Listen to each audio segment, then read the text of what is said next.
Hi guys, எல்லாருக்கும் வணக்கம். நான் உங்க சதீஷ். நீங்க பார்த்துட்டு இருக்கிறது ஃபிட் வித் தமிழ் சேனல். இன்னைக்கு நம்மளோட ஃபேட் லாஸ் சேலஞ்சில் 68வது நாள். காலையிலே ஒரு பிளாக் காஃபி குடிச்சிட்டு ஒரு வாழைப்பழம் சாப்பிட்டு ஜிம்முக்கு வந்துட்டேன். ஜிம்ல இன்னைக்கு நாள் நம்ம back and biceps work out தான் போட்டோம். ஒர்க் அவுட்லாம் முடிச்சதுக்கு அப்புறம் மாஸ்டரும் நானும் இன்னொரு அண்ணனும் சேர்ந்து போசிங் அடிச்சு பார்த்துட்டு இருந்தோம். அதோட வீடியோ எடுக்கல, போட்டோஸ் மட்டும்தான் இருக்கு. அதை நான் இங்கே ஸ்க்ரீன்ல காமிக்கிறேன்.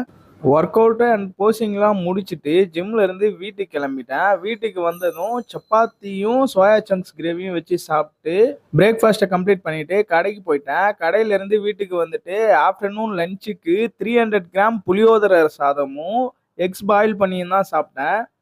இன்னைக்கு ரொம்ப சோம்பேறித்தனமா இருந்துச்சு. மலையேற போகவே வேண்டாம் தான் நினைச்சிட்டு இருந்தேன். ஆனாலும் கூட ஒரு 6 மணி போல மலையேற கிளம்பிட்டேன். நிறைய பேர் உங்க சோம்பேறித்தனத்தை காரணம் காட்டி எனக்கு டைம் இல்லை அப்படி இப்படின்னு சொல்லிட்டு ஜிம்முக்கு போகாம வாக்கிங் ஜாகிங் எதுவுமே போகாம உங்க ஃபிட்னஸ் மேல துளி கூட அக்கறையே இல்லாம குடிச்சிட்டு சிகரெட் அடிச்சிட்டு எல்லாம் பண்ணிட்டு இருக்கீங்க.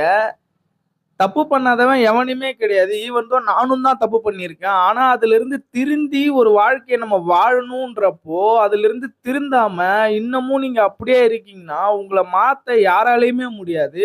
நம்ம தான் மாத்தணும். நமக்கான ஒழுக்கத்தை நம்ம தான் எடுத்துட்டு வரணும். முதல்ல இவ்வளோ பேசுறியே, நீ அந்த மாதிரி தப்பான வழிக்கெல்லாம் திரும்ப போக மாட்டியான்னு என்னை கேட்டா 100% நான் அடிச்சு சொல்லுவேன், நான் போக மாட்டேன் அப்படின்னு சொல்லிட்டு. பாதை இல்லாதவன் தான் எல்லா திசையும் பார்த்து போவான். எனக்குன்னு ஒரு பாதையை நான் உருவாக்கிக்கிட்டேன். நான் அந்த வழியில நான் போயிட்டு இருக்கேன். நீங்களும் என்னை போல உங்க உடம்ப ஃபிட் பண்ணுங்க, உலகத்தை வின் பண்ணுங்க.